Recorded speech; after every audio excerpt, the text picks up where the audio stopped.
নমস্কার, নিত্য নতুন রেসিপিতে আপনাদের সবাইকে স্বাগত। আজকে বানাবো একদম সহজভাবে মাত্র দুটি উপকরণ দিয়ে জ্যাম। কাঁচা আম দিয়ে বানাবো। জ্যাম পাউরুটি খেতে কোন বাচ্চাই না ভালোবাসে, আর সেটা যদি বাড়িতে বানানো হয় তাহলে তো মায়েরা নিঃসন্দেহে বাচ্চাদেরকে দিতে পারে। তাই একদম সহজভাবে বানিয়ে ফেলবো। চলো তাহলে ধীরে ধীরে শুরু করা যাক। আমি এখানে মিডিয়াম সাইজের দুটো আম নিয়েছি।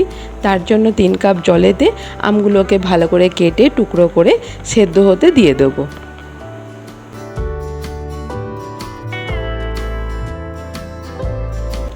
ভালোভাবে জল ফোটা পর্যন্ত ওয়েট করতে হবে। জল ফুটে গেলে আম সেদ্ধ হয়ে গেলে গ্যাস বন্ধ করে এবার একটা ছাঁকনিতে ওই সেদ্ধ করা জল সমেত আমগুলোকে দিয়ে ভালো করে ছেঁকে নিতে হবে। আমি এখানে ছাঁকনিতে করেছি, তোমরা চাইলে একটা ভালো পরিষ্কার সুতির কাপড়েও কাজটা করতে পারো।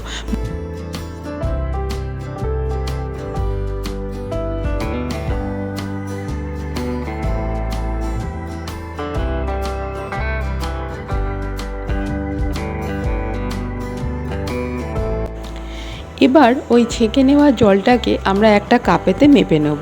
ক কাপ জল দাঁড়িয়েছে সেটা মেপে নিলে তবেই আমরা সেই পরিমাণ চিনি দিতে পারবো। যেহেতু চিনি অ্যাড করতে হবে তাই এটা মেপে নেওয়াটা খুবই প্রয়োজন। 2 কাপ জলের জন্য 2 কাপ চিনি আমরা এখানে অ্যাড করব। যত কাপ জল হবে তত কাপ চিনি তোমাদেরকে অ্যাড করতে হবে।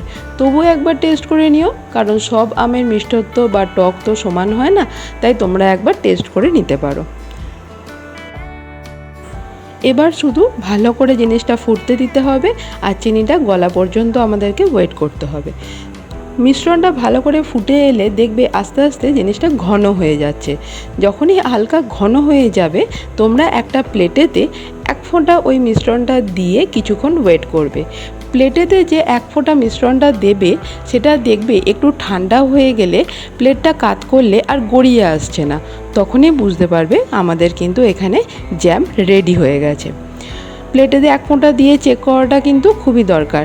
যেই ঠান্ডা হবে তখনই কিন্তু দেখবে কাত করলে আর গড়িয়ে পড়ছে না, তখনই বুঝবে আমাদের জ্যাম রেডি। এখানে আমি 2 ফোঁটা কালার দিয়েছি। কালারটা পুরোপুরি অপশনাল, তোমরা তোমাদের পছন্দ মতো দিতে পারো, চাইলে নাও দিতে পারো। ব্যাস, জ্যাম রেডি। এবার একটা কাঁচের বোলেতে সেই জ্যামটাকে ঢেলে রেখে রুম টেম্পারেচারে 2 থেকে 3 ঘন্টা রেখে ঠান্ডা করতে হবে। প্রথমেই ফ্রিজে দেবে না, কিছুক্ষণ রুম টেম্পারেচারে রেখে ঠান্ডা করে তারপর তোমরা ফ্রিজেতে রাখতে পারো। দীর্ঘদিন রেখে দেওয়া যায়। বাচ্চাদের তো খুবই ফেভারিট খাবার, আর বড়দেরও টুকটাক বেশ ভালোই লাগে। দেখো কত সুন্দর দেখতে হয়েছে, তাই না? খেতে কিন্তু বেশ ভালো হয়। বাড়িতে কিন্তু জ্যামটা অবশ্যই ট্রাই করো, কেমন হয়েছে জানিও। আর আমার এই চ্যানেল নিত্য নতুন রেসিপিকে অবশ্যই সাবস্ক্রাইব করো। ধন্যবাদ, আবার দেখা হবে নতুন কোনো রেসিপিতে।